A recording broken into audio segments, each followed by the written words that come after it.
Hello viewers, আসসালামু আলাইকুম। সবাই কেমন আছেন? আলহামদুলিল্লাহ, আমি ভালো আছি।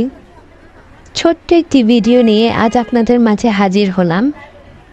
এই ভিডিওটা ছিল সায়ানের তাইকুন্ডো ক্লাসের। এক্সামের আগে সব বাচ্চাগুলো এইভাবেই এক্সামের জন্য বসে আছে, কারণ এখানে প্রতিটা বেল্টে আলাদা আলাদা এক্সাম হয়। এখন হোয়াইট বেল্ট করতেছে, দেন ইয়েলো বেল্ট করবে, তারপর ইয়েলো গ্রিন, এভাবে ধাপে ধাপে রেড পর্যন্ত বেল্ট যাবে।